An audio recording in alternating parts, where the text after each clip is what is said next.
ஒரு குருவி ஒரு மரத்துக்கிட்ட போய் கேக்குது, நான் இங்க கூடு கட்டிக்கிட்டுமான். மரம் சொல்ல, என்கிட்ட வேணாம், நான் சின்ன கூடு தான் கட்டுவேன், என்கிட்ட வேணான்.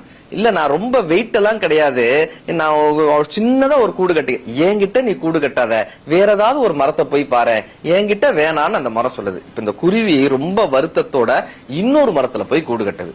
கொஞ்ச நாள்ல அங்க பயங்கர மழை, வெள்ளம். அந்த வெள்ளம் வந்ததுல இந்த மரத்தை அடிச்சுட்டு போகுது, வேரோட அந்த மரத்தை சாச்சு அந்த மரமா அடிச்சு வெள்ளத்திலேயே போகுது. இப்ப இந்த கூட்டில் இருந்த குருவி அந்த அடித்துட்டு போகக்கூடிய மரத்தை பார்த்து சொல்லிச்சான், உனக்கு தேவை, உனக்கு தேவை, எனக்கு கூட்டுக்கு இடம் தர மாட்டேன்னு சொன்னேன்ல, உனக்கு தேவை, உனக்கு தேவை. அப்ப அந்த மரம், அடித்து சென்று கொண்டே இருக்கக்கூடிய மரம் அந்த குருவியை பார்த்துட்டு சொன்னதான், உனக்கு தெரியுமா, நீ வந்து கூடு கட்டணும்னு கேட்கும் போதே நான் வேர்கள்ல வலு இழந்துட்டேன், என் வேர்கள்ல சக்தி இல்ல, நான் உயரமா இருந்து இந்த ஏரிக்கரையை பார்க்கும் போதே எப்படியும் வெள்ளம் வரும்னு எனக்கு தெரிஞ்சது, ஒருவேளை நான் அடித்து செல்லப்பட்டா உன் கூடும் அழிஞ்சிருமேன்னு சொல்லிதான் என்கிட்ட கூடு கட்ட வேணான்னு நான் உன்கிட்ட தயக்கத்தோட சொன்னேன்.